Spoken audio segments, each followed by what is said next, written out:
Good morning, everyone, and a warm welcome to the 77th virtual webinar of Sadgun Sangh. We continue with our OHSMS Industrial Safety Series. Our topic for today is hazard, and sin. It shall be taken up by Ms. Gayatri Kelkar. It shall be followed by question and answer session. Let's quickly go through the agenda. Virtual inauguration by Dr. Sundar Kataria, invoking the blessings of deity, chanting of Gayatri Mantra, introduction of speaker, presentation by Ms. Gayatri Kelkar, question and answer session, and closing session. Sadgun Sangh, conceived and led by Dr. Sundar Kataria, driven with a mission to elevate the quality, safety, and environmental awareness levels of industry. Sadgun Sangh is a series of educative, informative events aiming to illuminate professionals on possible solutions to current issues of the industry and economy.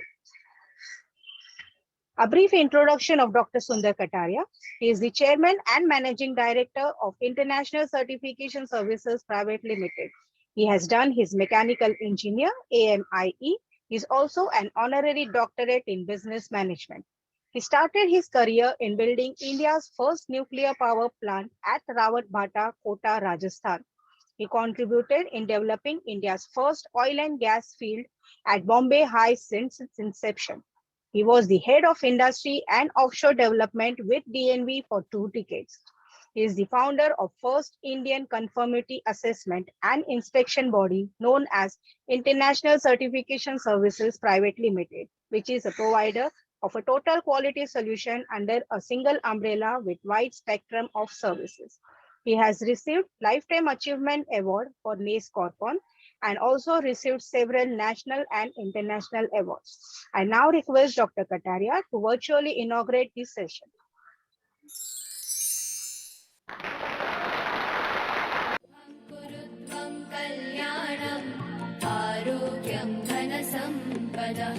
शुभं कुरु त्वं कल्याणम् आरोग्यं धनसम्पदः शत्रुबुद्धिविनाशाय दीपज्योतिर्नमोऽस्तु ते दीपज्योतिर्नमोऽस्तु ते शुभं कुरु त्वं कल्याणम् आरोग्यं धनसम्पदः शुभं कुरु त्वं कल्याणम् आरोग्यं धनसम्पदः.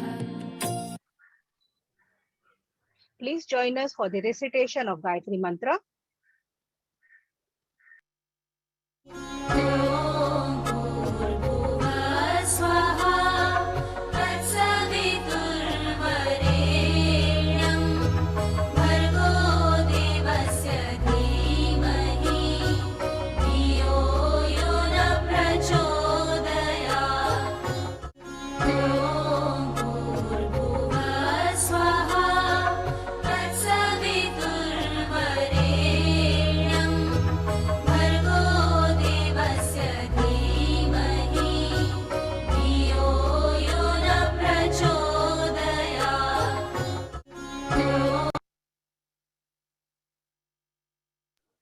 A brief introduction of our keynote speaker, Ms. Gayatri Kelkar.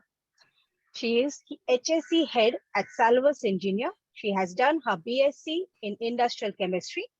She has also done her process safety development using participatory hygiene and sanitation transformation, PHAST, and PHAST risk software. She is also MSc in safety, risk, and reliability. She is a certified functional safety engineer in accordance with IEC 61508-2010 and IEC 61511-2016. Her area of specialization includes quantitative risk assessment, fire and explosion analysis, fire and gas mapping, detector location study, fire risk assessment, escape evacuation and rescue analysis, emergency systems survivability study. Please put your hands for Ms. Gayatri Kelkar. Over to you, ma'am.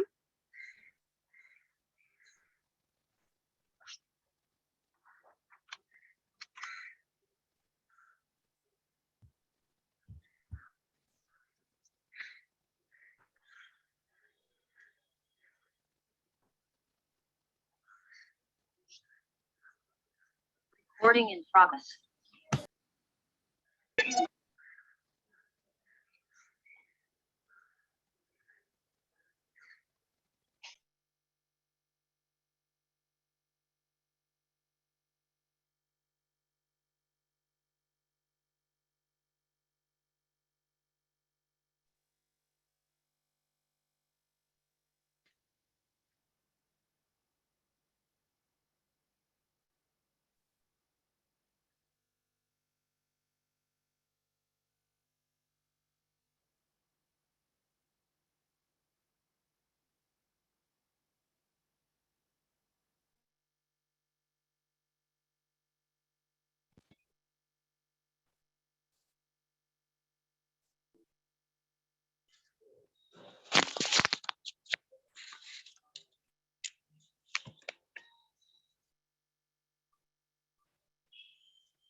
Waiting channel.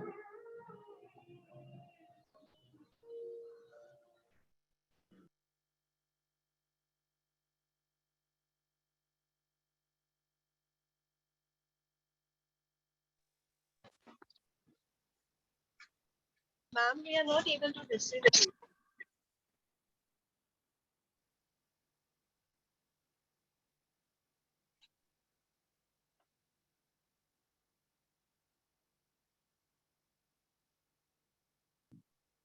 Gayatri ma'am, we are not able to hear anything.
Kindly refresh the page once.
हमको share करना है screen।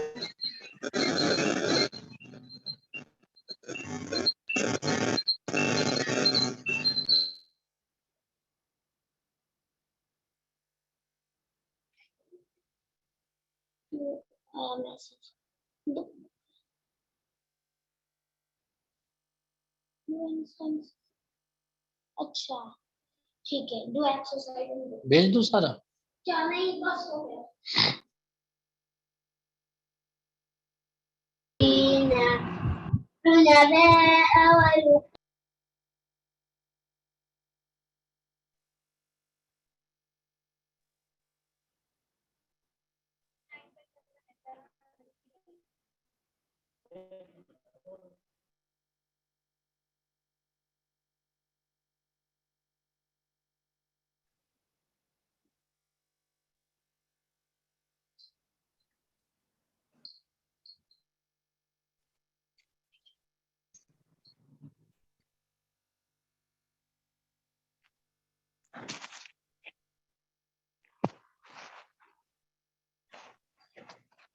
गालियां म्हणल्यावरती रिक्षात नाही का?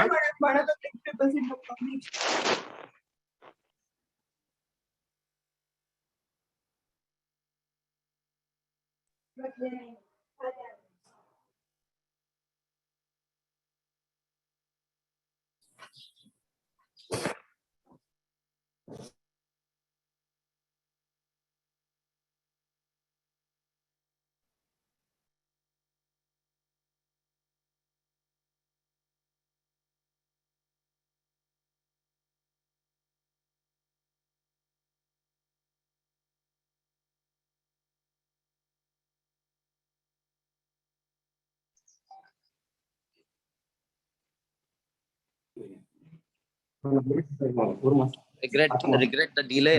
We just request all to hold on for a bit more and we shall the proceedings.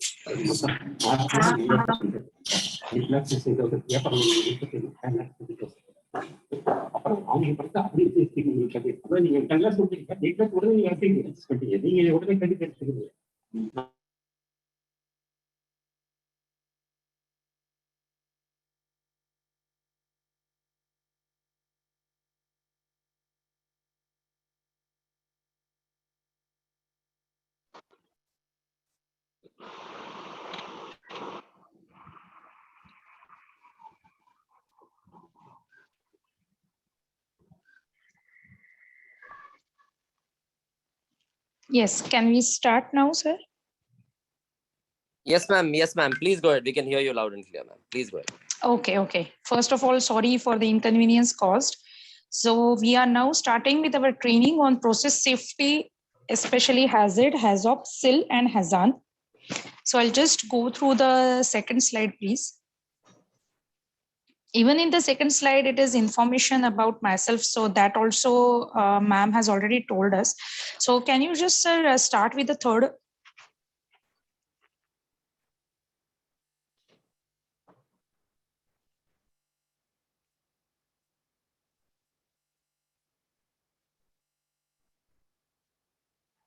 Yes, Dilip sir, can you just click on the third slide? Yeah. Okay. And you can do it to the full screen. No problem.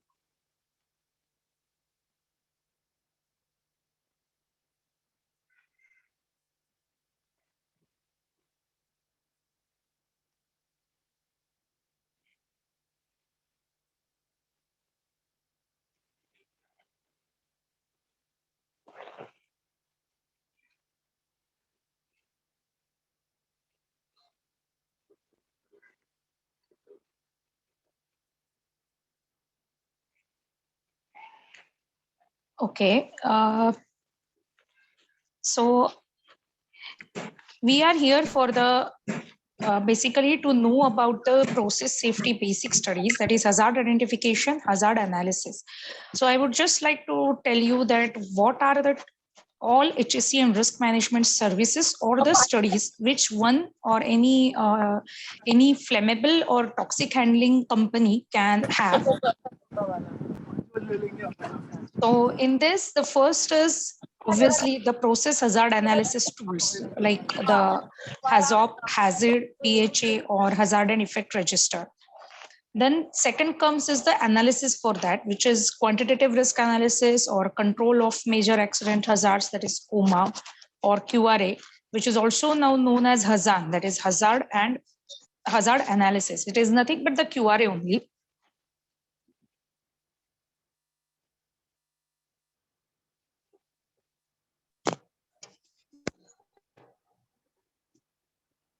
So the screen is gone.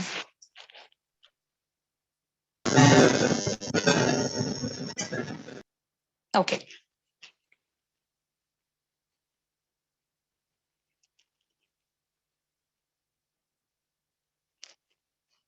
Then next comes is health, safety, and environmental related studies. Then fire and gas detector location or mapping studies. Then emergency muster or evacuation studies, and emergency response and disaster management plan, which I guess everyone knows here. So just on the third screen, or okay. So these are all studies which one can have if you are handling the flammable or toxic materials in your facility. So now we are here just to know about the 4 studies which are now almost mandatory and which are being conducted by all oil and gas companies also, or any chemical or fertilizer companies also. Yes, next slide, sir. Okay. I'll just, before going through in depth from HAZOP and hazard, I would just like to tell you the difference between these two, because in many industries, these things are just considered that it is the one and the same thing. I mean, many times it is confused that whether it is HAZOP or it is hazard, or both are for the hazard identification. So what it is. So before going through each and every study in detail, I would like to just tell you what is the basic difference between these 2 studies. So the difference is both just the similarities are both the studies are somewhat the same. And that is why there is a little bit confusion when it comes to HAZOP. I mean, one should go for HAZOP study or hazard study. Now, like PESO or PNJRB is asking for suppose HAZOP, and that is why everyone is saying, okay, HAZOP hi karna hai. But there are also other requirements which HAZOP cannot fulfill, and only the hazard could be fulfilling it. So basically the HAZOP is done. You can just see the 2 columns made in between, whereas left side is for HAZOP, right side is for hazard. So HAZOP is nothing but the hazards which are related only to your process and operability are identified or are analyzed, you can say, in HAZOP. In hazard, the hazards which are related to the structure, environmental maintenance, human behavior, etc. are identified. In HAZOP, the HAZOP is done basically only on PNIDs. I mean, wherever, whoever has done or even participated in HAZOP, or in your entire career, maybe even if you have just read any HAZOP report, you must have seen it is referred to any PNID. So HAZOP is nothing but which is done on PNIDs. And hazard, it doesn't need PNIDs per se. It is for the entire facility. Then HAZOP considers the process parameters because it is a process safety related study and it only covers the process part. It requires the process parameters, obviously, like pressure, temperature. And the guide words are also related to process, like high, low, less, level also less, low level, high level. In hazard identification, there are various other types of categories which are usually not covered in HAZOP, such as the natural calamities, or the guide words could be then earthquake or some kind of flood or some topography also considered. So these things are considered in hazard, and in HAZOP, it is only related to your process and operational hazards. In both the cases, then the consequences are identified, safeguards are identified, and if the safeguards are not adequate, obviously the recommendations are given. So both the studies, though it looks like the same way, though both will have the same worksheet, the purpose is different. So sir, just go to the next slide. Okay, so this is a simple process. We will first cover what is hazard, because hazard is done very initially, and HAZOP you can have at various phases and stages of your plant or facility.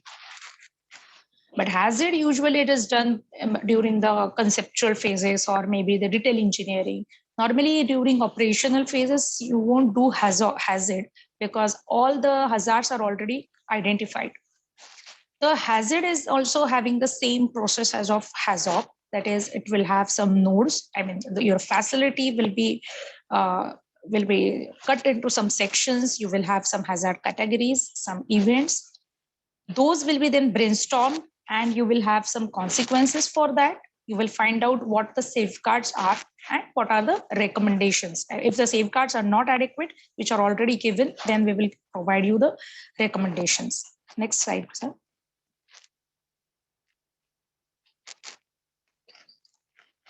So what are the objectives of hazard? Basically, it is a technique for early identification of potential hazards and threats from a project, plant, or a plant modification.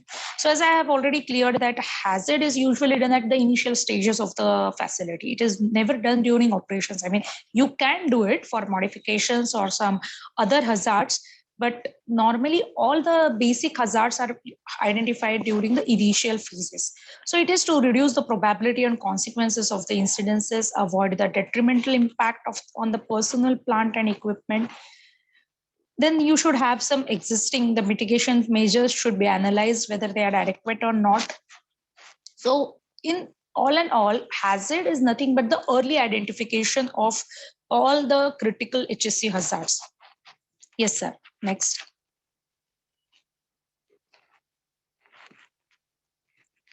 Okay, so how do you do the hazard? Is first you will have some plant area or some category you will select. I have also listed some categories after this slide. So though you could have some doubts, may be cleared in next slides. So you will select some categories for your selected area, plant area. It is not exactly as per HAZOP because it is not related to process. So the nodes would be basically based on your location specific, because it is then easier, and the same kind of topography could be there, topography or same kind of local hazards would be there. So you would have some area wise nodes. You will apply the guide words. Guide words are also different, and those are also listed after this slide. Then you will see whether the hazard is possible or likely. All this is done during a brainstorming session. If it is having, if you are having the hazard, or if it is possible, then we go for the cause, consequence, and safeguards. If it is not possible, okay, again we will take the next guide word, because in hazard, all the guide words are listed which may or may not be applicable to your location. For example, suppose flood. Flood is not possible all over India. I mean, it is not India or outside India, but it is not always possible that your location could have flood. There could be some places where even the water is also not possible that easily. So that is why if the hazard is likely, you can go through the brainstorming session. Otherwise, you can go and pick up the next guide word. Yes, sir.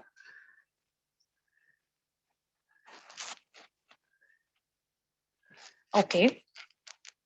So when we say that we have to do the brainstorming for hazard identification, we have to finalize some team. So normally the team for hazard will have the corporate HSE representative, and project engineers, your loss prevention engineers, your operations representative also. I mean, though it is done that during the initial phases, you suppose you have the modification plant, then someone from the other operational plant may be present so that he knows actually the operational hazards also.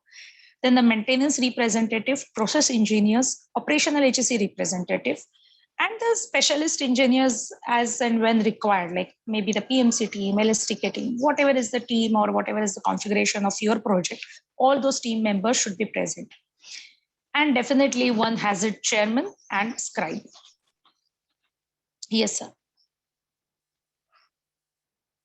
Okay. So now these are the guide words, or you can say the categories or the checklist which you have to refer when you are doing hazard. Now, while going through these, you will definitely know that this is very, very different from HAZOP. It is not like HAZOP where we apply the process parameters. So normally what we don't consider in HAZOP, you must have, if you have participated in HAZOP, you could have always seen that chairman would say, no, this is not part of HAZOP because this is not related to process or operations. Then which is the study which will have these considerations is nothing but the hazard, which will have natural and environmental hazards like temperature, sandstorm, lightning, flooding, fog, earthquakes, then external hazards, which will include the security hazards, then whatever is you have like the continuous discharges to air, water, ground, and effects from your infrastructure, then communication. Yes, sir, next. Then some facility related hazards, which may be control methods, your own philosophies, then fire and explosion hazards, process hazards.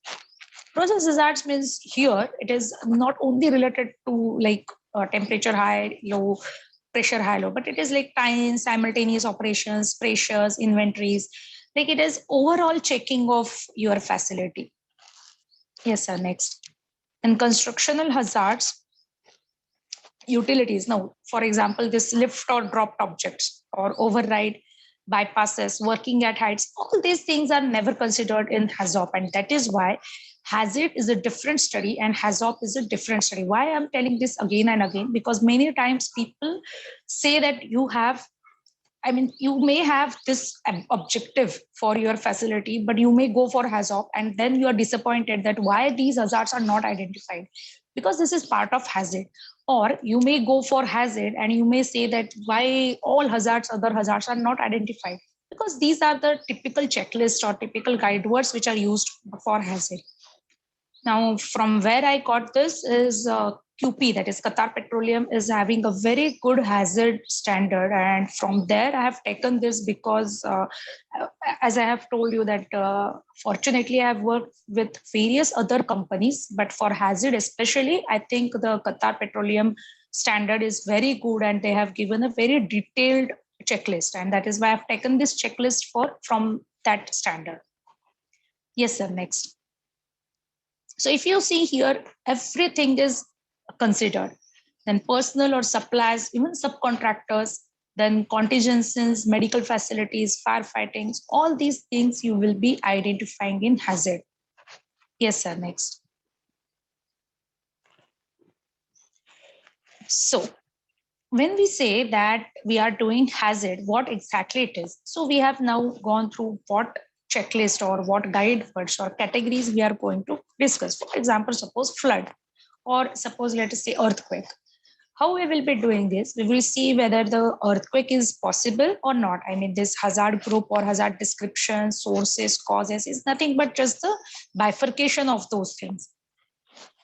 So if suppose if earthquake is possible, then we will see what exactly seismic zone it is, the location is. Suppose it is in zone 3 moderate or zone 2, whatever it is, we will mention it in our description.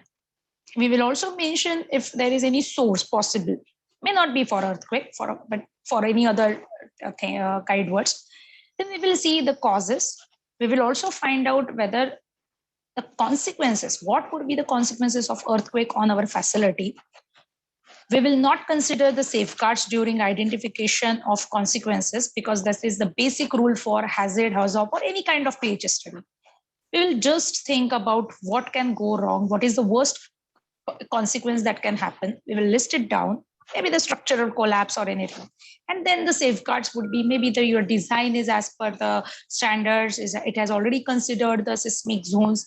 Then we will also see your design documents during the discussions. There would be some design party or there could be some structural engineer sitting in the session and he may show us the documents. And this is how we will list out the safeguards. We will also find out what exactly the risk level is just by discussing with the risk matrix.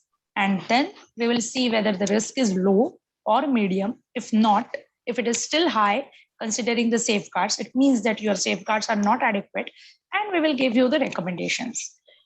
This is how the hazard worksheet will look like. It is just an example. You can always modify it as per your requirement. You can always add something, delete something which is not applicable. But over and above, the hazard worksheet should have basically your hazard group, cause, consequence, safeguards. Your risk ranking is also important, because just because someone asks or maybe the owner company wants some recommendation, it doesn't mean that chairman should always give a recommendation.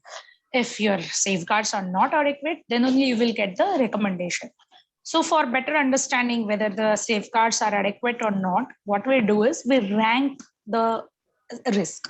We find whether the risk is within acceptable or not, or how is it, and then we go ahead.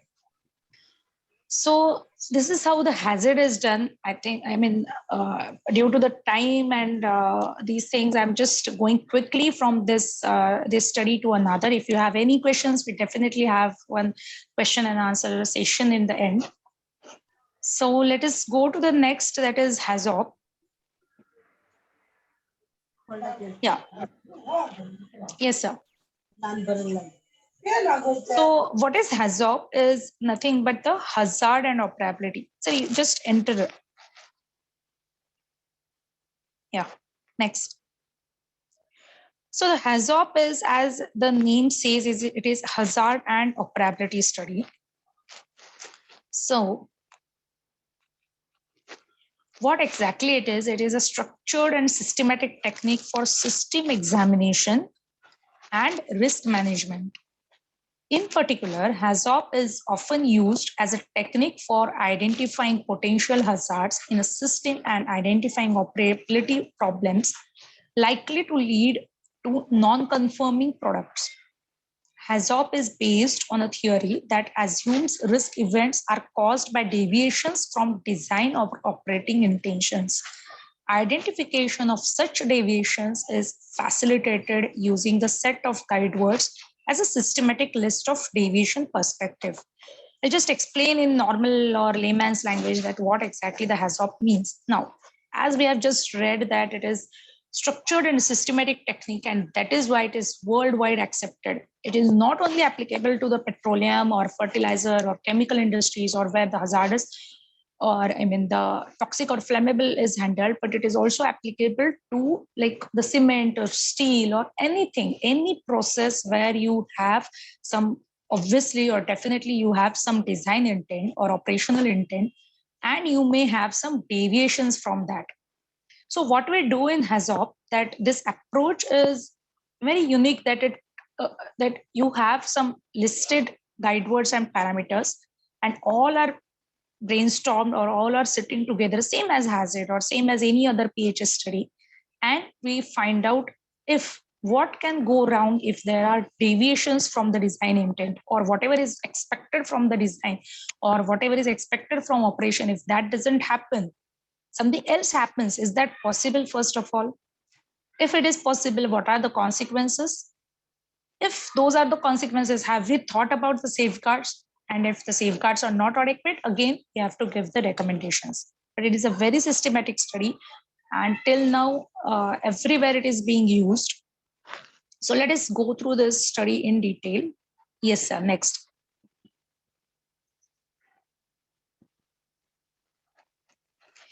Okay. So as we have seen that hazard can be done during the initial phases. Usually it is done during initial phases of the project or maybe the modifications. HAZOP you can definitely do at various phases of your plant or refinery, you may say, or any kind of facility. When you can do this is, you can definitely do this during the conceptual phase. Yes, before your finalization of your documents or designs. Second is, after this HAZOP is done, you can do it during process specialization or specification stage. Then you can do it during your engineering design phase. You can again do it during your commissioning phase. You can always and repetitively do it during your operational phase. In operations, you can definitely do this after 3 years, after 5 years, as per your requirement. Once you also go for modifications, you have to do HAZOP for your revamps or modifications or whatever is the upgradations, expansion projects. Every time you should go for this HAZOP study. And then obviously for the decommissioning also.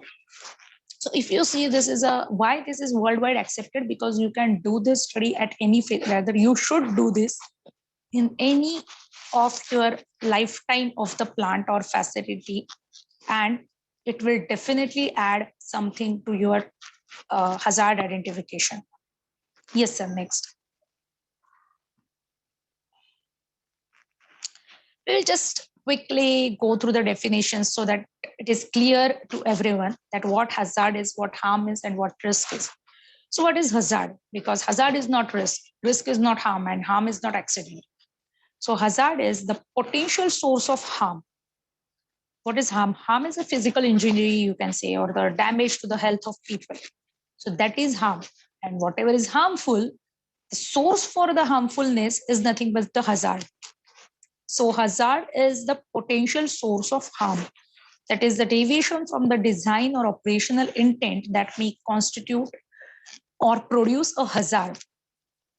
Hazards are the focus of HAZOP studies, and it should be noted that a single hazard could potentially lead to multiple forms of harm.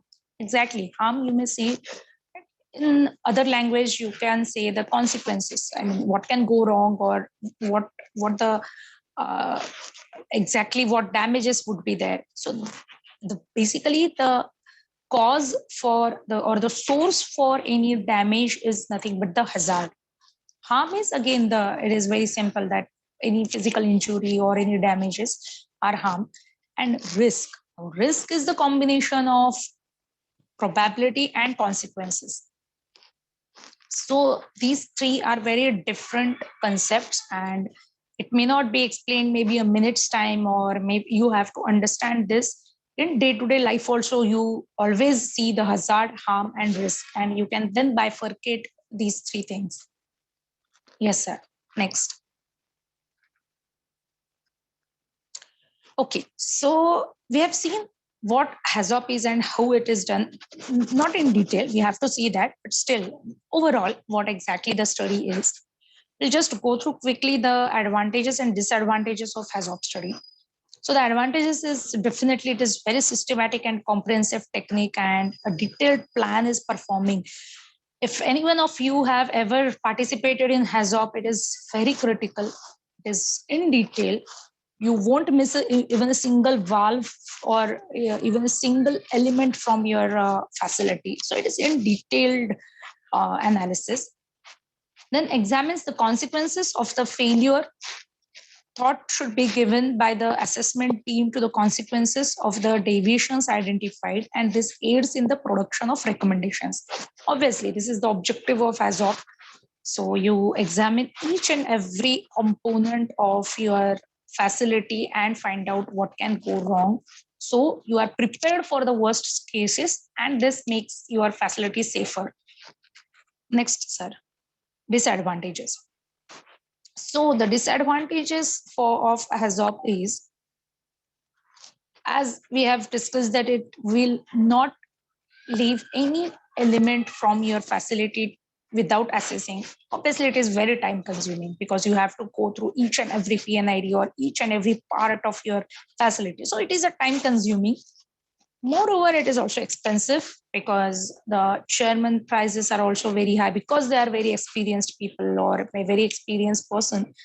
Their per day rates are also very high. Not even the chairman and scribe, but moreover, the team which you need involves all the senior or experienced people from your facility, maybe the owner company, the PMC, LSTK, or all the design and engineering people. So all these manpower is very costly, and there many days are involved. So that is why this is very expensive study.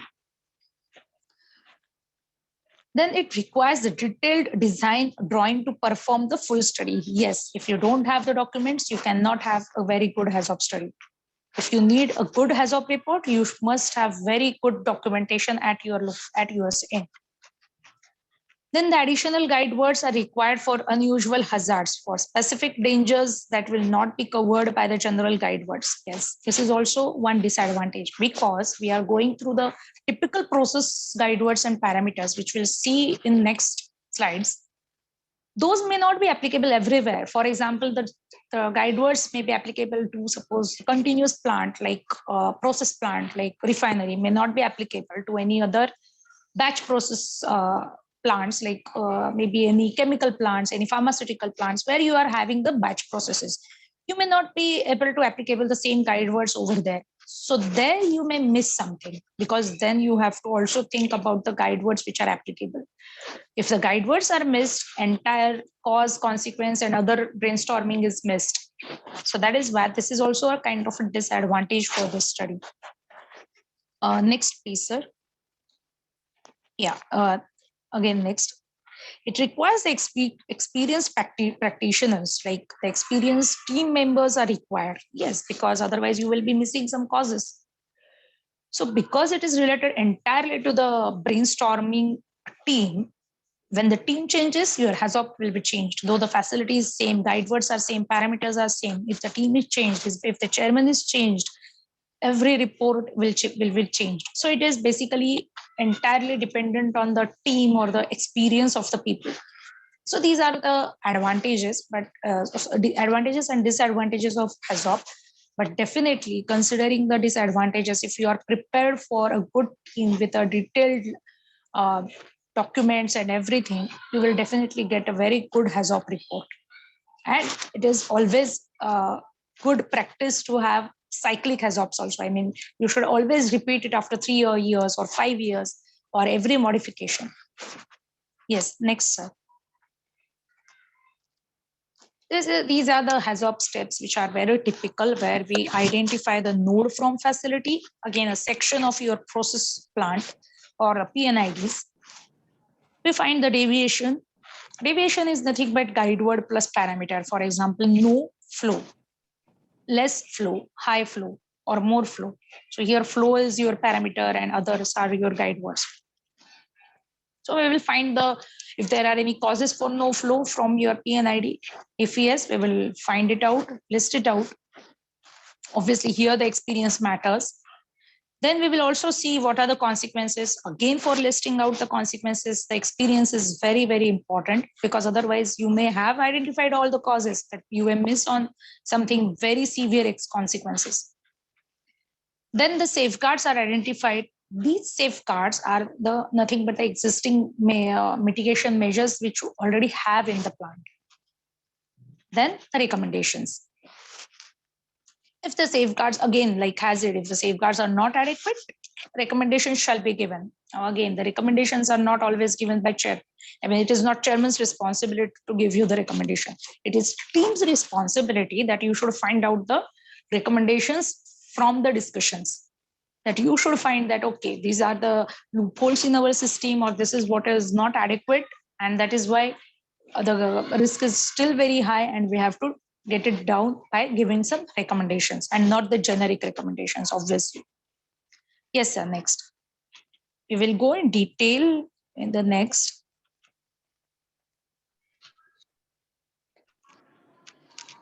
Okay, so what are the documents which are required for HAZOP? The first thing is layout, okay, because we have to also see whether the given hazard has the consequences on any other surrounding equipments or facilities also. Process description, which is very obvious, and maybe a process engineer should also be part of this team. Then PNID is a very, very mandatory document. Without PNIDs, one cannot do HAZOP.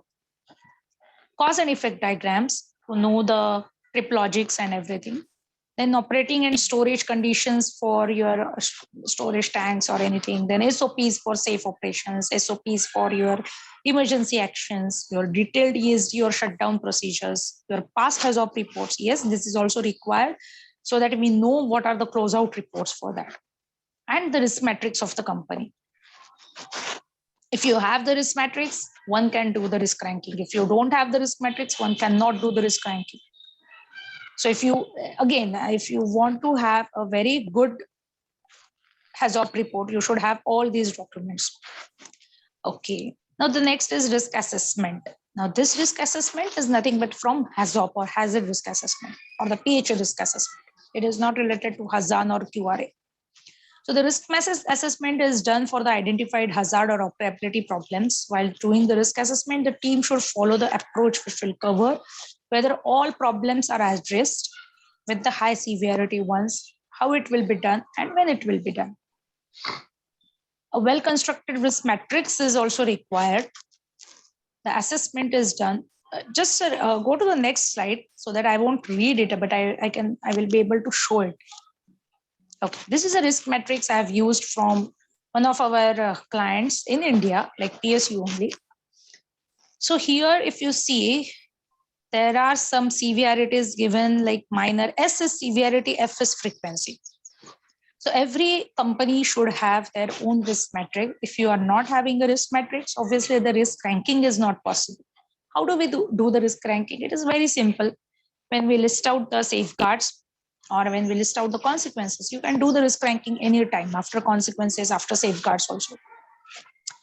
So if we list out, suppose after the safeguards, we are doing the risk ranking just to see whether the safeguards are adequate or not. What we will be doing is we will see whether after safeguards, after considering the safeguards, the severity is still high, minor, less, medium. How is it?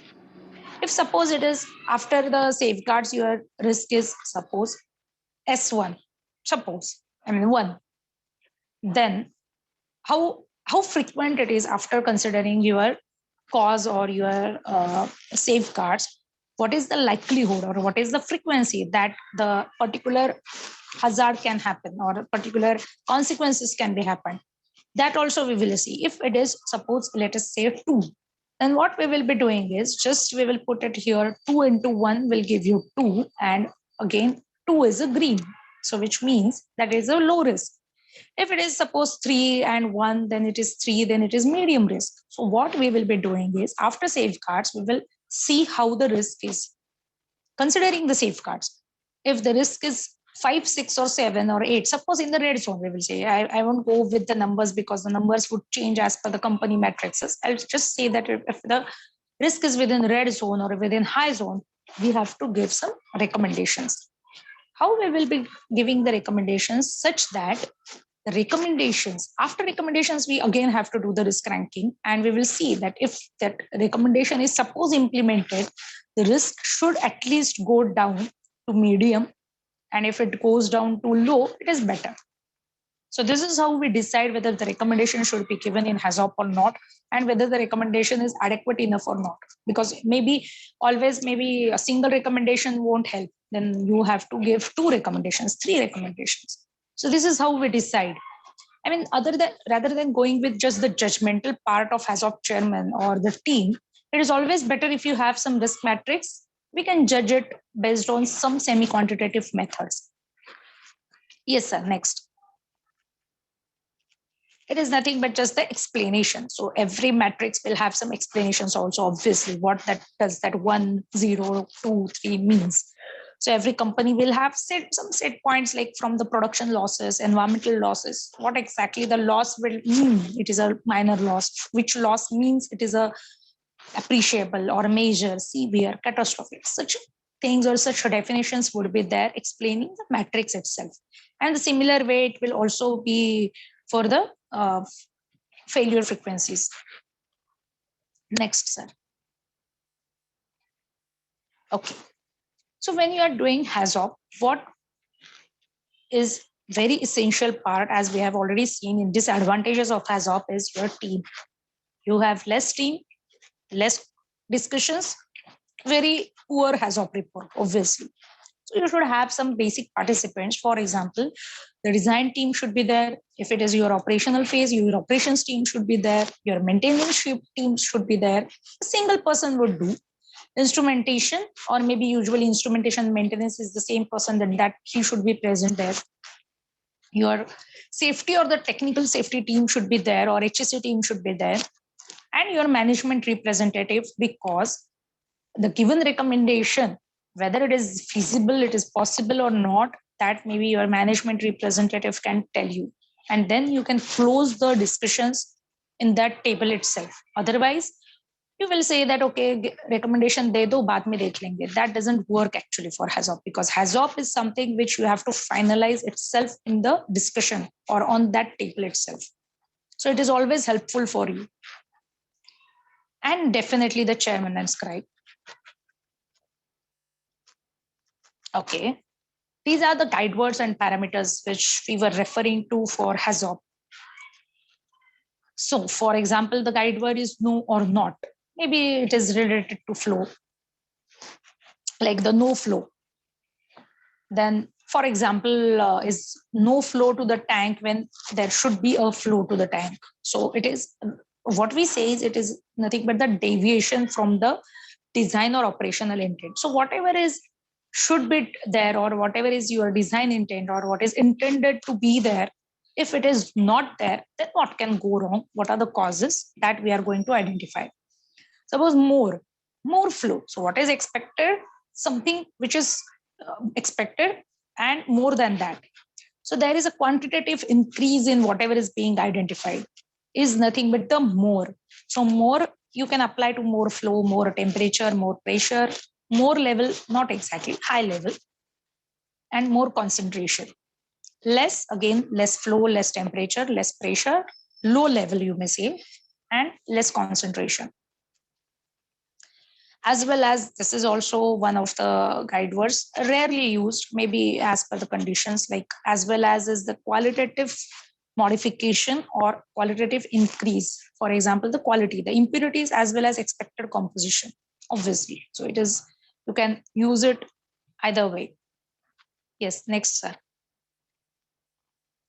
Is part of, that is, suppose part of is nothing but the partial thing which is happening. So there is a qualitative modification or the decrease, as well as was just the opposite of part of.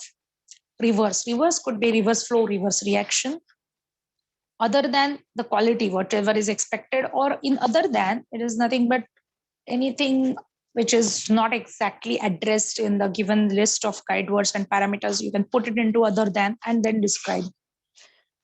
Corrosion is also considered separately, which is not listed here, I think.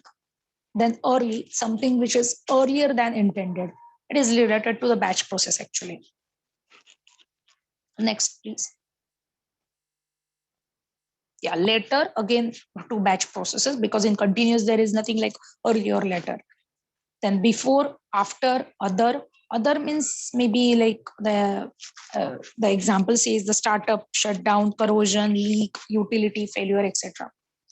So these you can apply as and when required. I mean, these are not very typical guide words, but you can apply it whenever it is required. Next, please.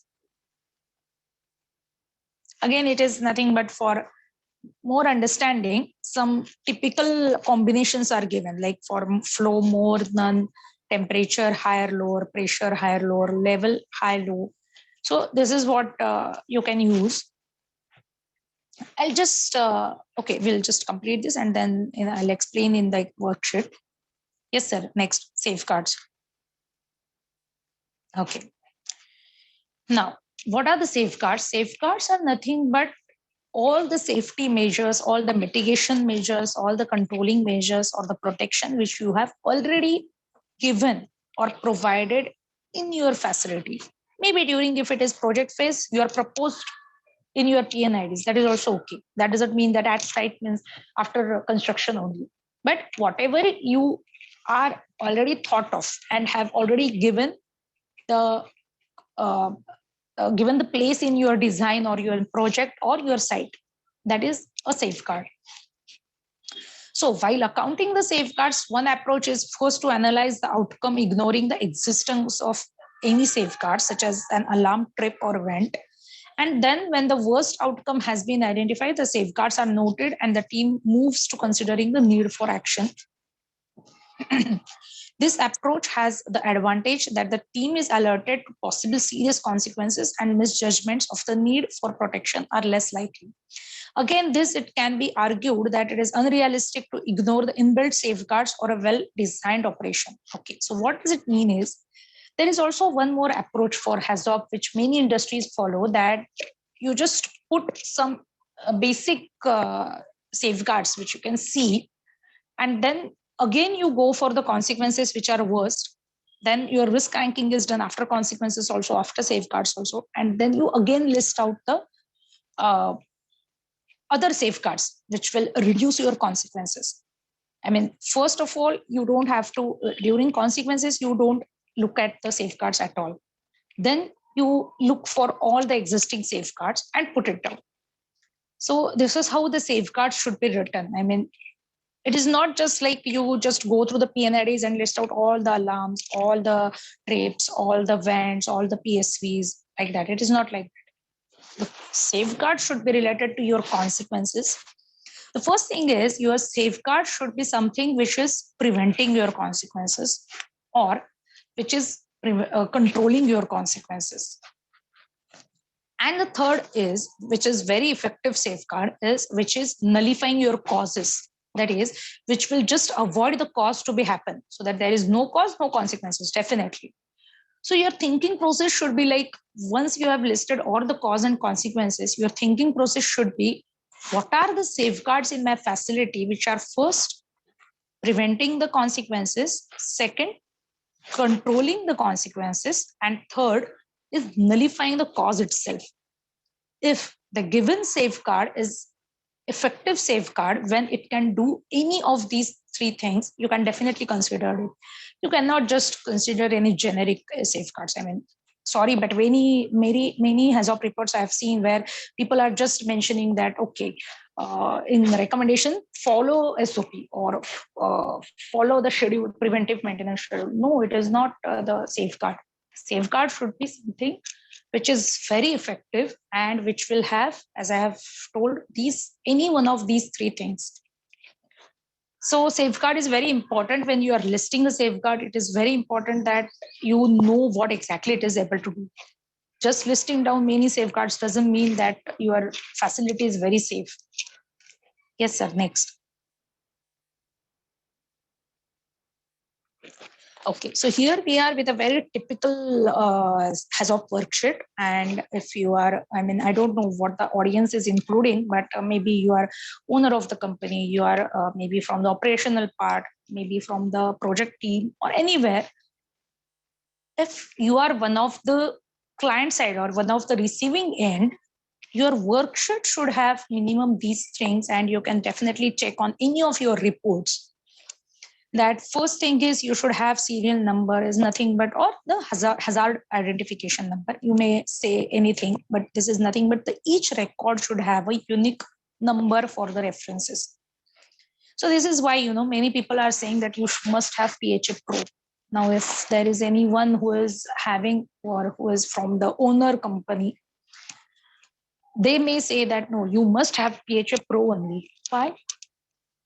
Why, if any consultant or any company is not having PHA Pro, doesn't matter, because that PHA Pro, or whether it is open PHA or if it is Excel, it is spreadsheet, customized spreadsheet.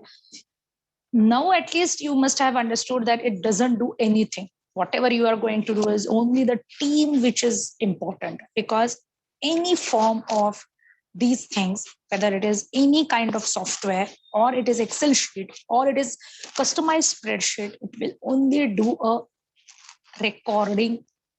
It will not do anything else. So it just doesn't mean anything. I mean, it is not like QRA, or it is not like your process simulation where the software will do anything and will give you some results. It is not like that.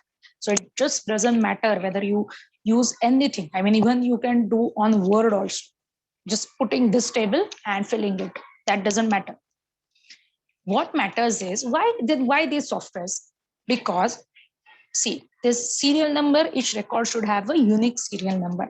So just for easiness of the recording, just to save the time, because the team member will have so many people, experienced people, so just save on time, they will have all this corrected. So you should have the unique number, your deviation, cause, consequence, safeguard, your risk ranking.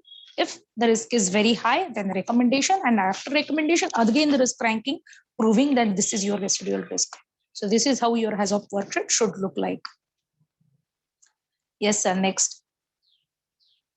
Okay, report structure. I think everyone knows what report will have, a very typical thing, but the main thing is your worksheet. Yes, sir. I'll just go quickly because we are having very less time, I guess. Okay, so these are the basic things which HAZOP should have is, I mean, it is nothing but what you should consider and what you should not. I'll just sum up these things. That first thing is HAZOP is not a design review. So you should not be doing questioning the design. Our basic assumption, I'll just tell, and we will proceed with the next is that is SIL. So basically the HAZOP says that whatever is given will definitely work. For example, if we are saying that your safeguard is a flow meter with high alarm, or flow meter with alarm, I would say, or a level gauge with high and low alarm, you will not question whether it will work on demand or not. We will say that yes, it will definitely work, and this is your safeguard. Whether it will work or not, what is its reliability, where you have the redundancy system or not, that is not the question in HAZOP. If the risk is high, then we will see whether it is adequate or not, and we can provide something else.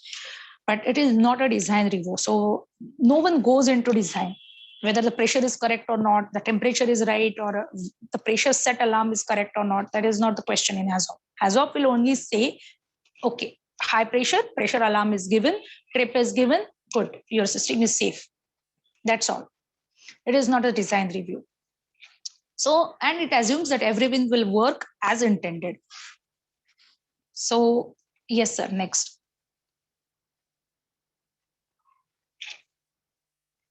So now we will go to SIL actually, but in SIL, there is safety integrity level. We have to do a LOPA analysis also. I mean, I'm giving you the method which is very simple, accepted, that is LOPA, because SIL you can do with various other risk graph and other methods also. So those are quite critical. So I won't go into that detail because we have already understood HAZOP. I'll just go to LOPA, which is based on HAZOP, and then we can do the SIL.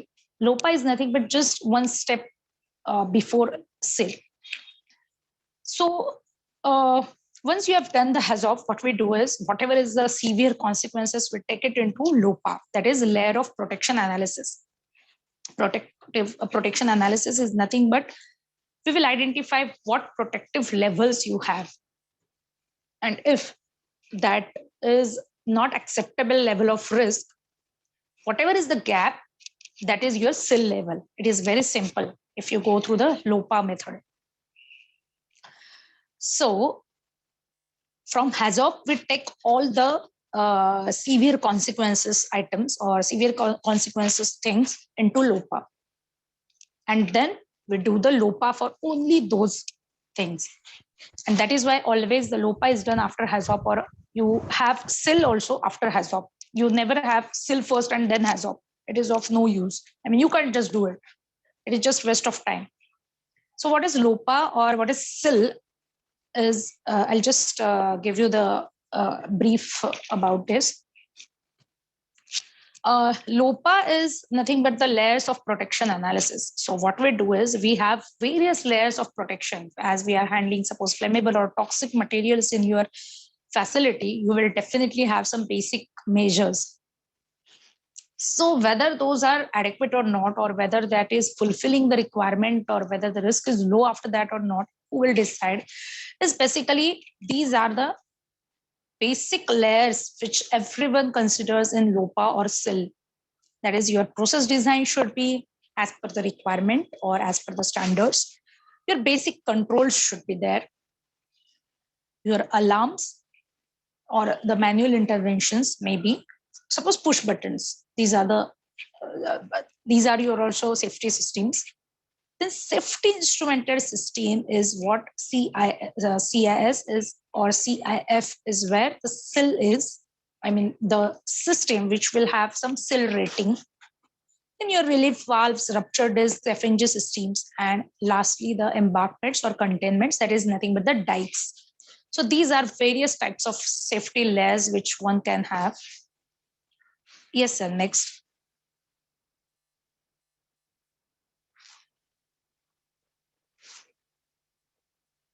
Yeah, we just finished this slide. Just next. Yeah. So when we say you have safeguards or independent layers of protection, is nothing but the protection which is reducing your risk. Definitely, it should be available on demand. It should be independent. I mean, if it is also dependent on something else, it is not available or it is not independent. When it is required because it is already dependent on something. So what do you say when you say it is an independent layer of protection or it is a very good effective safeguard?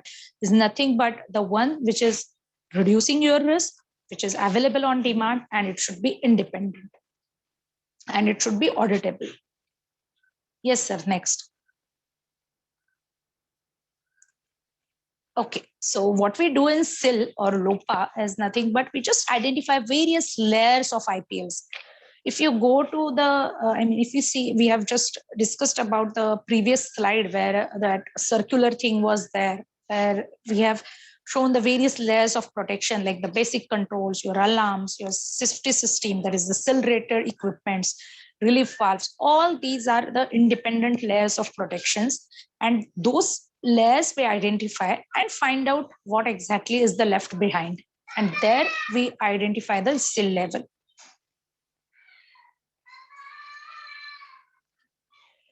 Next, sir.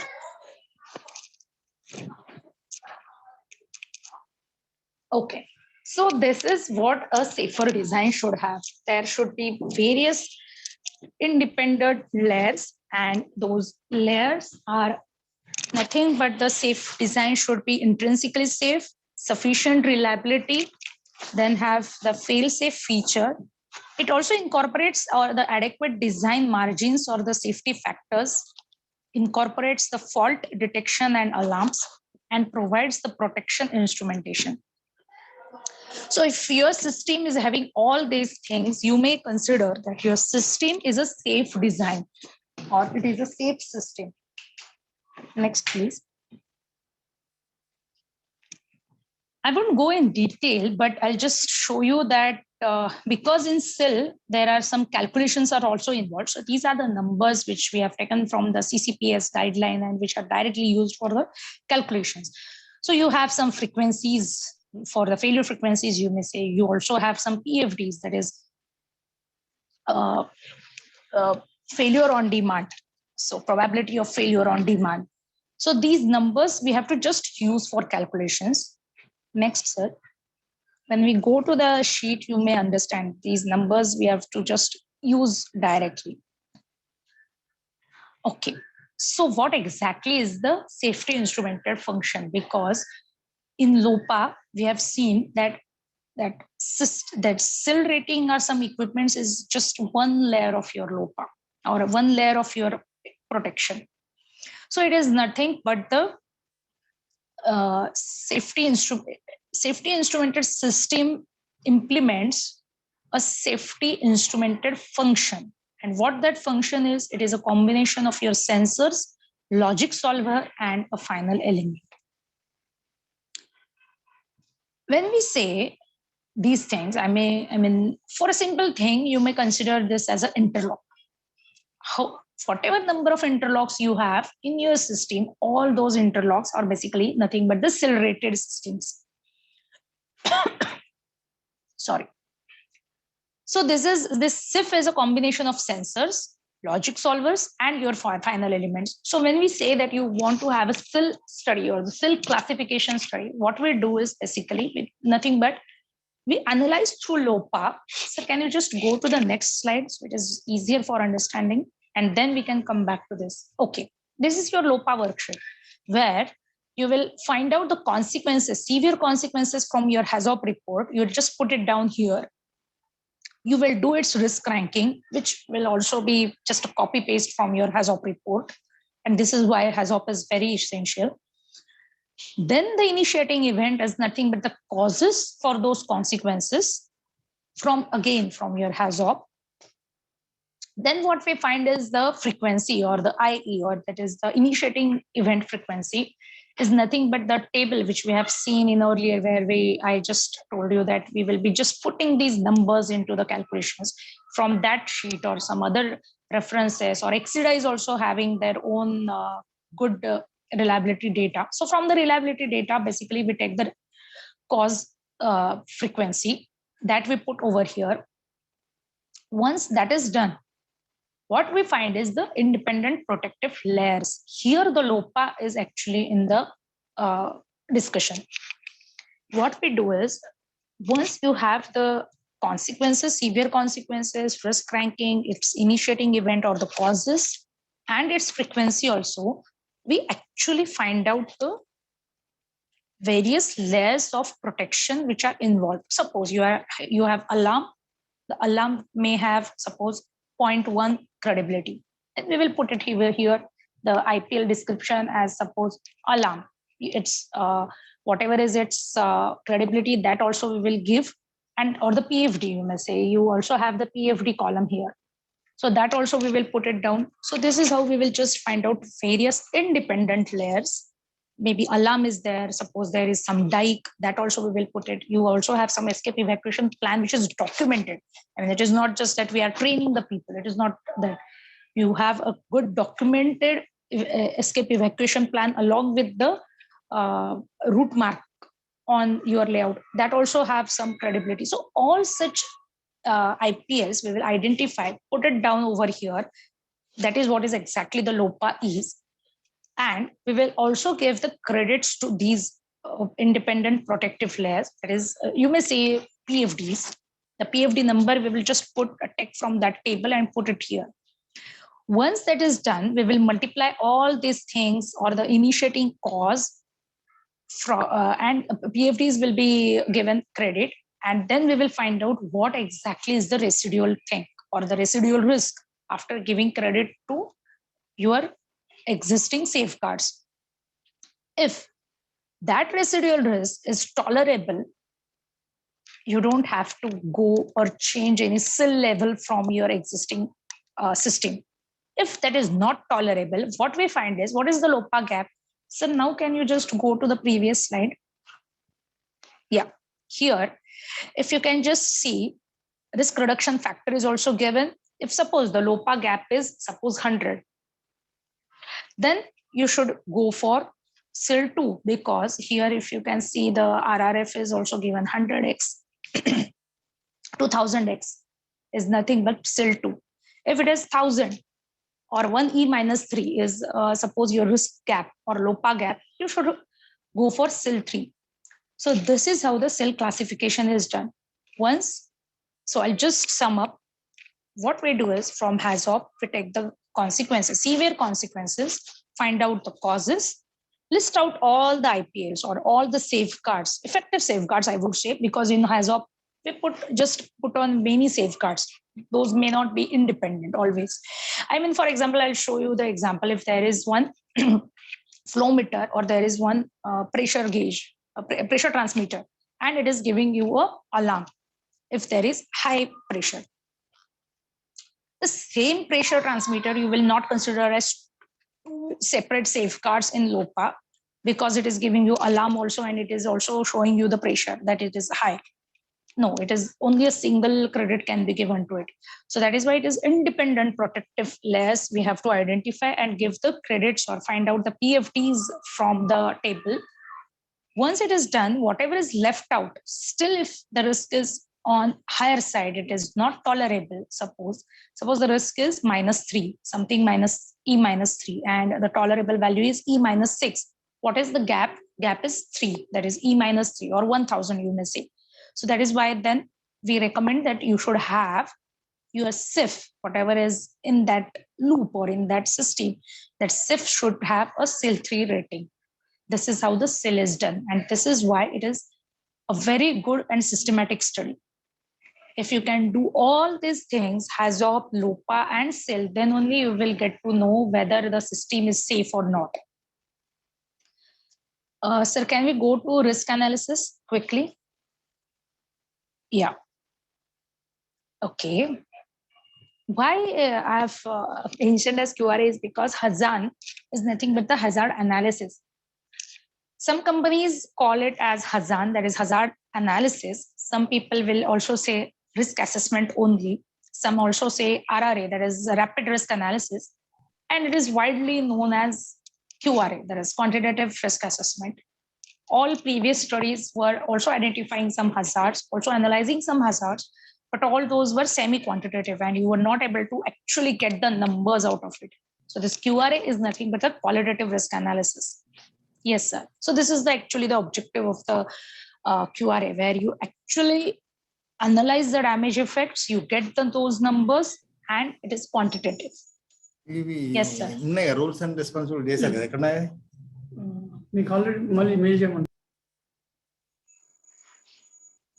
Yes, sir.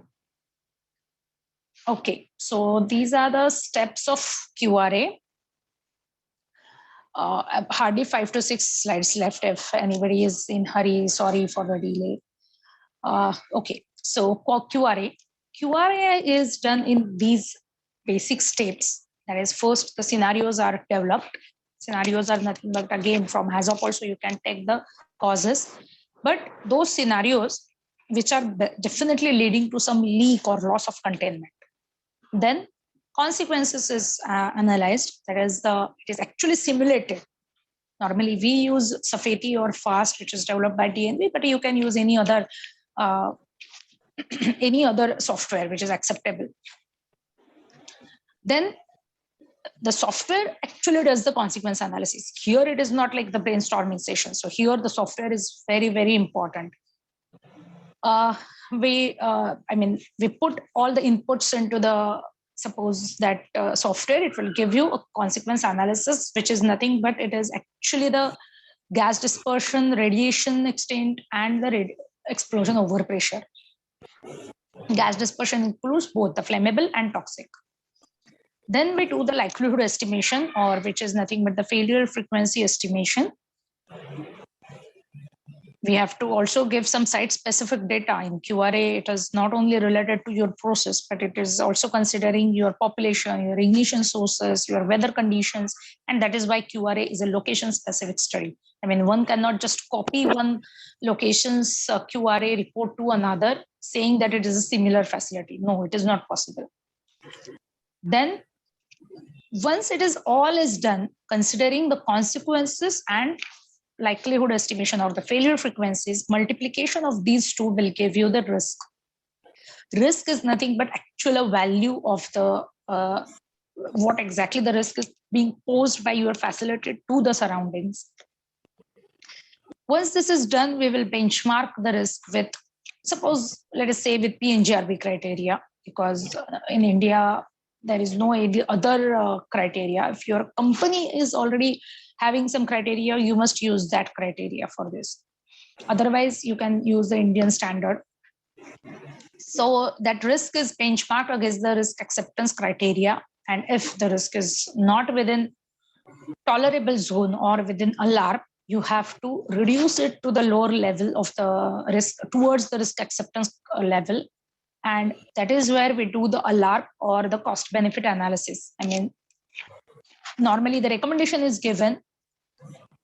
After the recommendation, you again have to show or prove through your simulations that the risk is reduced. And the cost benefit analysis is nothing but, I mean, if the risk is reduced by just by 1 digit and you are investing, suppose 10 crore, it is not obviously the cost effective recommendation. So that is why the cost benefit analysis is also done, that whatever money you are putting into, whether you are also getting that much of the risk reduction by putting that much amount in the system. That is what is the cost benefit analysis is. So basically the QRA report should have from scenario development, consequences, your failure frequencies or likelihood, site specific data which you have used, your risk estimations, and the ALARP or the cost benefit analysis for the recommendations. Next, sir. Okay. Just I'm giving you the example so that everyone knows the difference between the consequence contour and risk contour, because many times it happens that people are not knowing these, and usually the consultant or client may give you some consequence contour saying it is the risk analysis. No. If you see these consequence contours, it is a concentric. There are some circles, and these circles are representing now the radiations. So this is, when you say a radiation, it is nothing but the consequence. When you say overpressure, it is nothing but the consequence. When you say LFL or ppm for toxic, it is nothing but just the consequence. It is just the partial QRA. It is not risk analysis. It is only considering consequences. Yes, sir. Next. Okay. Now here you see, these are not concentric circles. Yes, it is growing circles are there, but it is not always a concentric circular part. It is like just amoeba. You can have any drawn lines. Why it is so? Because it is a risk contour. It is not consequence. When you say a consequence, what the software does is, suppose the jet fire results are going, suppose 50 meters. It considers your leak as the center of the circle and draws the circle of 50 meters. And that is why there are actual drawn circles or the concentric circles you will find. In risk, it is not like that. Risk is, if you see the internal part is suppose -5, then -6, -7. I mean, it is starting from, or -4. It is starting from, first is highest risk, obviously. And then as you go away from the facility, the risk is less. And these are not actually the circles, because it is not actually drawing the circles from the center. It is just joining all those points which are having the similar risk. Suppose -5 means all the points which are under -5 risk, or which is posing -5 risk, are joined, and together they are making a contour of -5. And that is why the shape may be, this is just an example we have taken, but the shape could be anything for risk contour, first thing. So one should not get confused between whether it is risk contour or consequence, and whether if you are the owner or you are at the end user, then you must see carefully whether the consultant has submitted the risk contour or consequence contour. Because if you are again going for the ERDMP, the ERDMP certifying agency will say, no, this is not risk. You have to do the risk analysis again. So you are again wasting your time, your money, everything is wasted. So while accepting the report itself for the first time, just look whether your risk is there or not. And risk is always in per average year unit. I mean, if there are radiations, if there are ppm, if there is some explosion overpressure, it is not risk. Risk is always 1E -4, 1E -5, I mean, contour. And the location specific would be 2.3 E -4 or something like that, because it is driven from the failure frequencies. So the unit of the risk is always per average year. So this is a risk contour which is mandatory if you are working in some, suppose petroleum, then PNGRB also is having the risk criteria, and there we actually benchmark this risk contour with that. So this is very essential. Yes, sir. Next.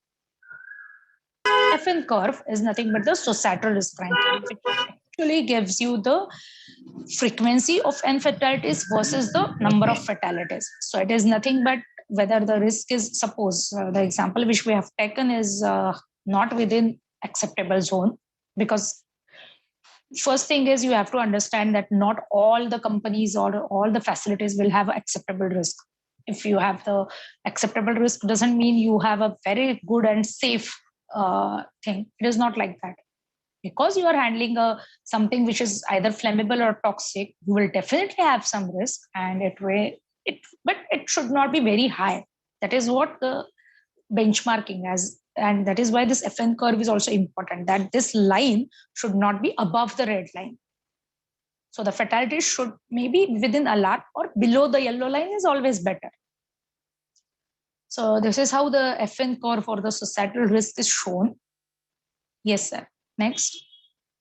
This is the example of consequence results, which you must have found in any of the reports, where it gives you the jet fire radiations, pool fire radiations. And as I've told you that in contours also, suppose the jet fire of 4 kilowatt is going up to 15 meters. What it does is it will just put that center as your leak source and draw a contour of 15 meters. And that is why those all are always circular. And you won't find amoeba-like shapes in consequence contours, because these numbers are fixed. And these also you can refer to this table, whether the on-site, if you are the owner, you must know that suppose 15 meter means kahan tak ja raha hai. So that 15 meter you will also find out from the contour that it is covering the same area or not. And you can just verify whether the results are correct and whether the contours are also representing the same thing or not. And it will also help you for the escape evacuation plans. Yes, sir. Next. So risk is basically not only related to people or the fatality, but it also refers to people, environment, asset, and reputation. And this is very important because when you say QRA, it may be considering only the fatality risk, but your HAZOP, your LOPA, your hazard will definitely address the environmental, asset, and reputational hazards. Yes, sir. Next. Okay, this is, I guess, the last slide where we have put the risk criteria, which is as per PNGRB. I have given the example. Maybe you may refer to any other industries if you have the risk matrix. So when we are saying the risk is acceptable or not, it means that it is broadly acceptable. That is, the value is below 1e minus 6 or 10 to the power of minus 6. When we say the risk is within a LARP, it means it is less than minus 3, but greater than minus 6. So anything between minus 3 to minus 6 is within a LARP. And what we say it is unacceptable, it means that the risk is even more than minus 3, then it is not acceptable. Then it means that the risk, you have to do something very serious and significant efforts you must take to bring it down to at least to the LARP. In LARP also, if the risk is minus 3 or minus 4, it is quite on higher side.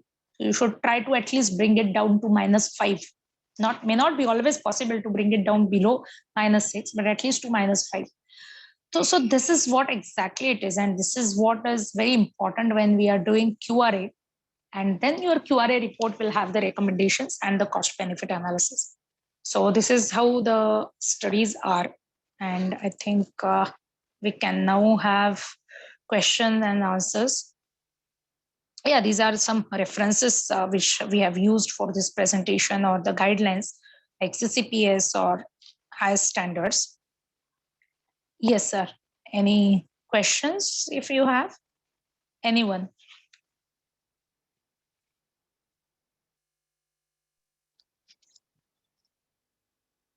I tried Thank you, to ma'am, sum up for into such a wonderful presentation.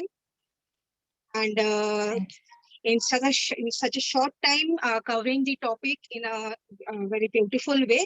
The session is now open for the questions. The participants may please unmute yourselves and put your questions.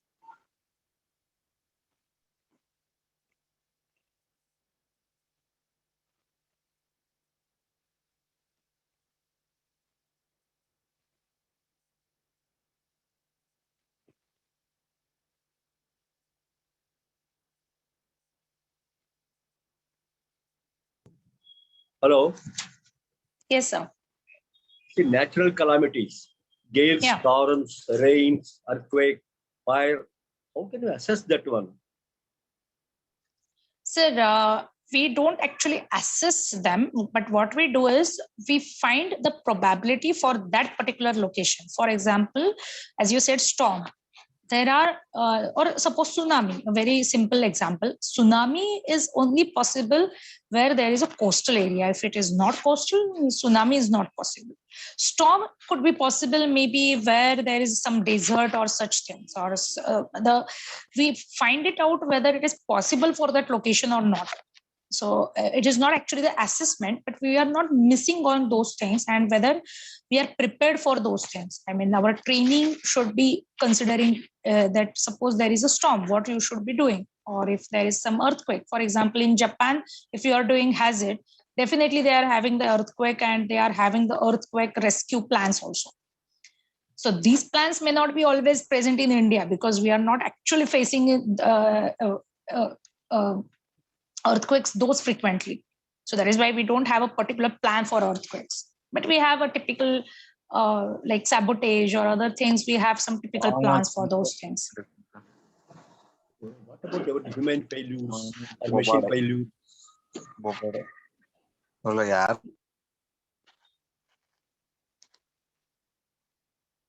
Hello? Yes, sir. Madam, this is regarding the human failures. Yeah. Are we considering human failures? Yes, sir. Human behavior will be considered. Thank you, madam. Yes.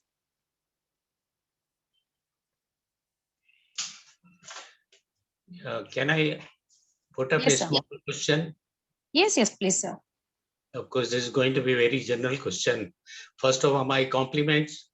You have covered almost all the subject about the risk analysis, QRA and then hazard, HAZOP, in such a given short time and very simple way with a simple wording.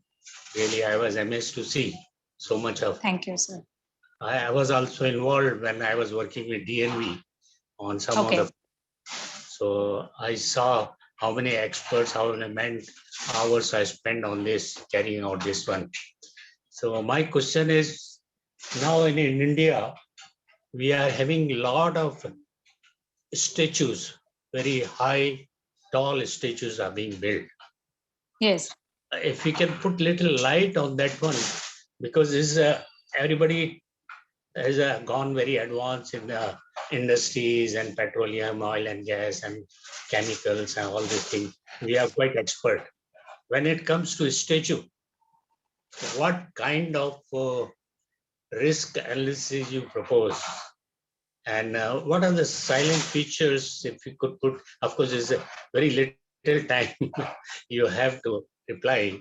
So just put a little light on that one, because a lot of money is being spent almost now, tallest build statue build almost 1082 meters, quite a tall, and so much of money has gone, 2000 to 3000 crores, and so much of steel has gone, 25,000 for the Statue of Unity, and they took almost 5 years to build. And it is also close to our Sarovar, Sardar Sarovar. So there's again waterfront is there. What kind of risk analysis they would have done it for this?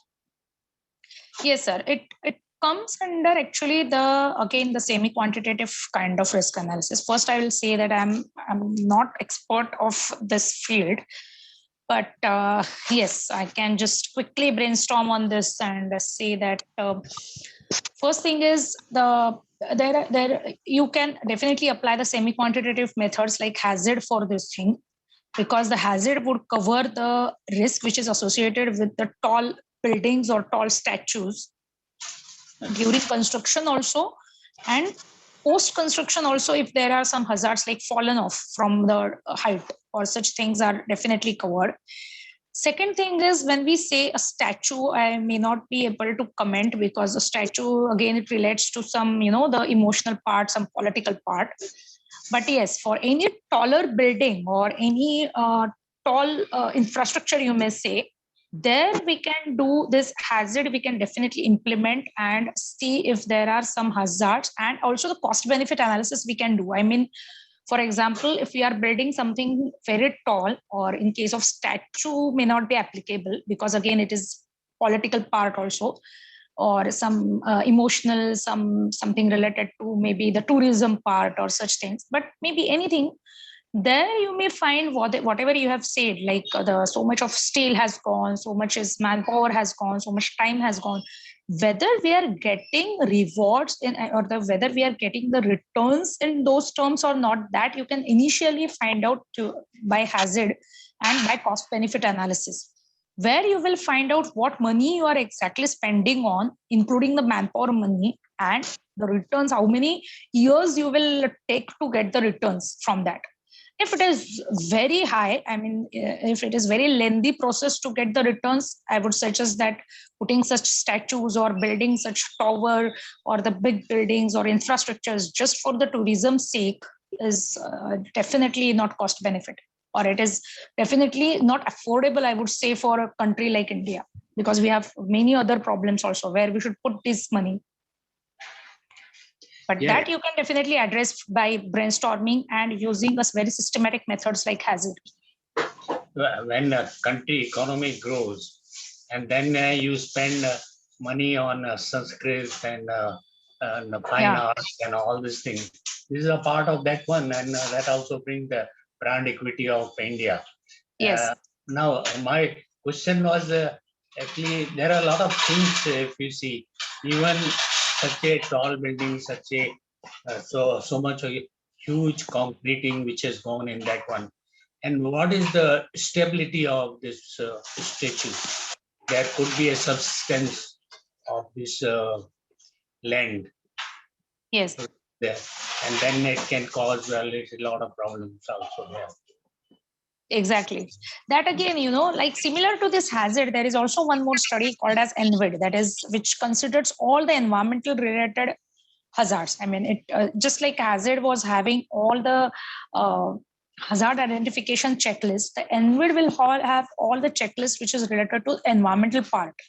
So for such issues, one can definitely have the NVID study also. It is just similar to hazard, but the parameters or the guide words used are related to the environmental or the, like just as you said, whether the like the soil or air, such issues are addressed there. That also you can do.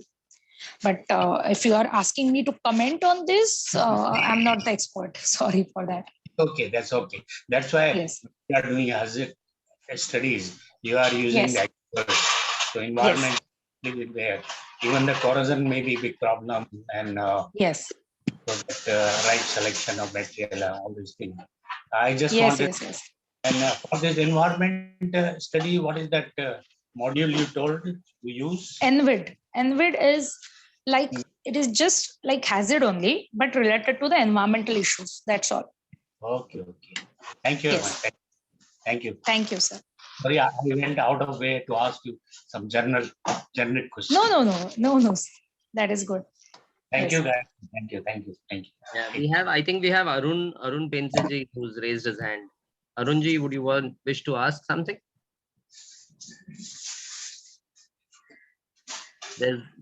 Arunji, you can unmute yourself. There's another hand raised from BSCIC certifications.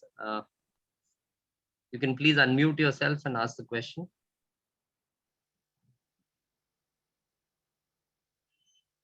Okay. Ma'am, this is Sumit, and an amazing presentation, and you've gone in absolute thorough detail. Ma'am, I have a question. When we do a HAZOP study, typically when you have a HAZOP chair, Yeah. okay, Arunji says he is unable to. Yes. Just give me a second. No, you'll have to log in again, Arunji, because from the admin panel, you can unmute yourself. Okay. Hello, can I chip in the meantime? I'm Dr. Sanjeevani here. Yeah, ma'am, please go ahead. Yep. Very great presentation. I'm quite impressed. But at the same time, I wanted to know there's something called failure management. In case if things go wrong, how are you going to manage it as a part of system mitigation and containment actions? So are we? Yeah. Is there any software or is there any study conducted? Because when we are talking about such a high risk thing, is there any dedicated study or research published? Because in DNV and loss control analysis, it was pretty old. I mean, more than 10-15 years back. I just wanted to know the updates, whether any mitigation softwares and prompts using the MLA and maybe AI and virtual realities are being launched. What are the latest updates in the field? No, actually, I don't know about this. I mean, if anyone from other participants if knows, they may please update me also. But I'm not aware of these things. Oh, I thought you're associated with DNV, and that's where I chipped in. Sorry, I'm associated with DNV on this studies, so I asked. No, not exactly. No issue. I'll check it up to my other contacts. Thank you, dear. But it was a great presentation. Thanks. Yeah. Thank you. Ma'am, I was coming back to my question. So when you have a chairman within the HAZOP study, and normally when we have typically you have a guide word and you say, okay, you have more flow, no flow in terms of a process PNID, when you pick up or you break up that PNID into multiple smaller zones. My question is, why is it that we never consider failure over failure? Double jeopardy. Because then it won't, first thing is it will not end the session.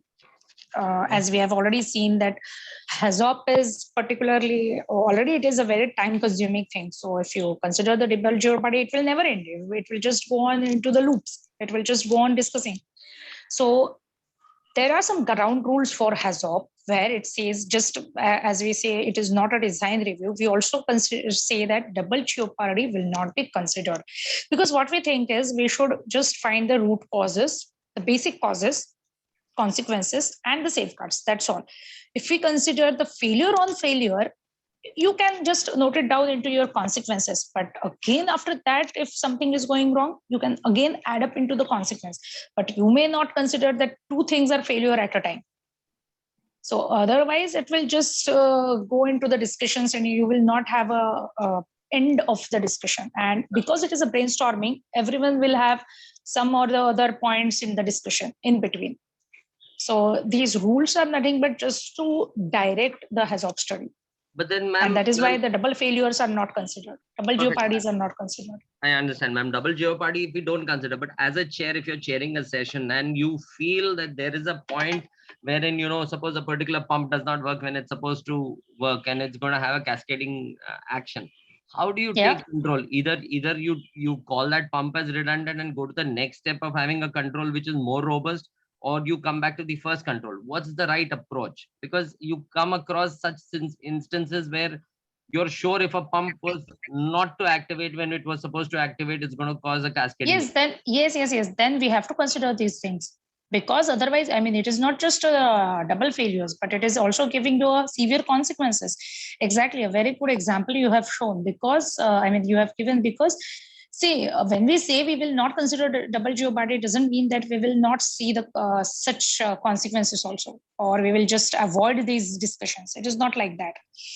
When we say that we will not consider the double jeopardy, means suppose there is some escalating events, or there are some two failures at a time, or simultaneous failures, will not consider. It is this is what we will mean. For example, if we are saying that something is going wrong and it is also giving you some consequences, we have to consider those things. It is not actually the double jeopardy. I mean, that again is dependent on your discussions. The team will decide whether it has to be considered or not, and the chairman will just guide them that whether it is double jeopardy and we have to just put it into the parking lot, or we have to consider it, finish this discussion and put the recommendations.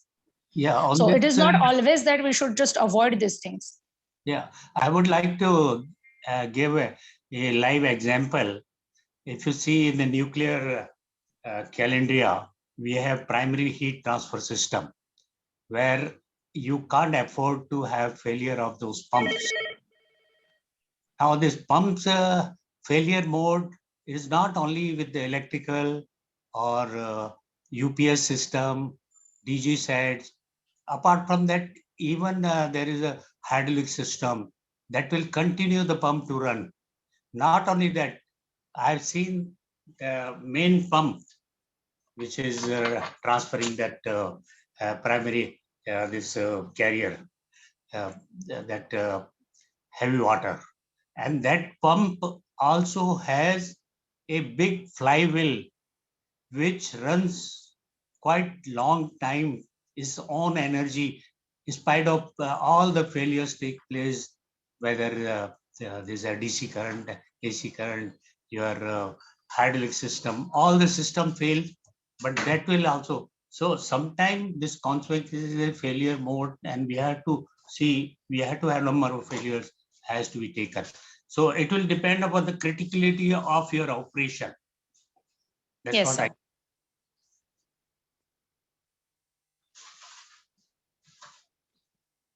Thank you. Arun Pencheji, are you still around? You can unmute yourself.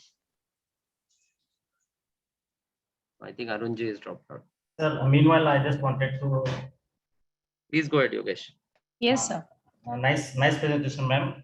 Just I wanted to ask you, for the HAZOP, if some modification is done, say for example, the compressor is replaced with a higher capacity. So do we need to have this HAZOP study for the entire process or entire operations, or we can restrict it to a particular process or activities related to the compressors only? Like, yes, for example. Yes, sir. You can definitely restrict it to that particular node, I would say, or that section of the facility, and you can do that particular HAZOP. That is, you don't have to redo or do the entire thing again. only that modification part, you can definitely do the HAZOP for that particular thing. Yeah, thank you, ma'am. Ma'am, I have one question. Hello. Yes, sir. Yes, sir. Yes, sir. Ma'am, okay. If there is no change in organization, so any periodic, you can say, duration is required to conduct this HAZOP study, or one-time Yes. study is required? No, sir. Actually, you should go for at least minimum after 5 years. You should do these studies again. But ma'am, from where we can get this reference? Because when we conduct this audit, so how we can bound to an organization that you should conduct this study after 5 years? Sir, I don't know for other industries, but for at least the petroleum industries, the PNGRB says that you should have the maximum validity is 5 years for any installation for ERDMP. So once you go for recertification of ERDMP, the auditor will ask you for the latest QRA and HAZOP reports, because after 5 years, as your ERDMP, you are going to change. You will also change the HAZOP and QRA reports. And that is how people are saying that after 5 years. And also the OSD audits also, auditors are also saying that you should have it done after 3 years for some bigger plants like refineries or petrochemical complexes, and after 5 years for smaller installations. So Okay. ideally you should go for that first thing for as per the rules and these rules, but there is no direct rule. I mean, the Indian standard, which is for HAZOP and QRA, doesn't say that what the periodicity should be. But Okay. second thing is that after 5 years, why you should be doing is because you should do it with a new or fresh team, so that anything which is missed in previous HAZOPs, you can find it now. If the chairman is different, if the team is different, you will definitely come up with a different HAZOP report. Okay. And ma'am, my Yes. second question is because there is a one requirement also in ISO 45001 that organization must have one HIRA, hazard identification and risk analysis.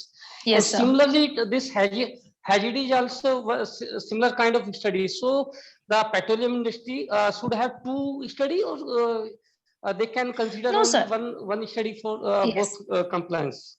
Yes, sir. One study will definitely do both the compliances, provided that your HAZOP or hazard report is, or the worksheets are along with the risk ranking. I mean, not all the HAZOP reports will have this risk ranking done. If your risk ranking is not done, that HIRA is hazard identification and risk assessment, is the hazard or HAZOP study including the risk ranking. If it is not done, it will not be compliant to the HIRA clause. So your HAZOP or hazard report should have risk ranking also. Fine, fine. Okay. Yes. If there are any more questions, we can take a final last question.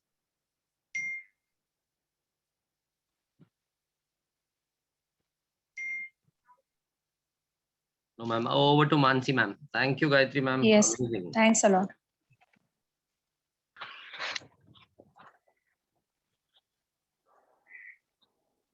I take this opportunity to thank all the delegates and our keynote speaker, Ms. Gayatri Kerkar, for her time and the wonderful presentation.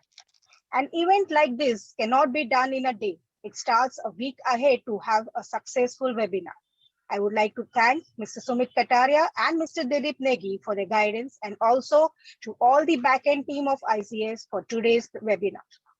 Our next session on 14th May, the 78th virtual webinar of the Sadgun Sangh Meet shall be on ISO 14489-2018, that is Occupational Health and Safety Code of Practice. This shall be taken up by Mr. Yogesh Chandekar, GM Certification of ICS Private Limited. Paryavartan is an annual virtual exhibition and conference organized by ICS in association with SJKF Foundation. This year, we are going to celebrate Paryavartan from 2nd to 4th June. Here is our banner, Paryavartan, with the theme, Only One Earth. During Paryavartan, we will be having eminent environmentalists from various industries sharing their views and knowledge about sustainable environment. So please do join us during the environment. We shall be sharing the link soon. ICS is pleased to provide you with all its research and development. We have published books on integrated management system, QMS, EMS, and OSHAs, excellence in education management, ISO made easy in Gujarati, Marathi, Telugu, and Hindi. You can contact Ms. Sushma Kindalkar for the reading of this course. Your feedback is of utmost importance to us. Please log in and register on our website www.sadgunsang.org and give your feedback. You can get the current events and the past events on this website. Thank you for being a part of Sadgun Sang on HACCP, HACID, HAZAN, and SIL. We've officially closed this ceremony. Thank you, everyone, and have a great weekend. Thank you, ma'am.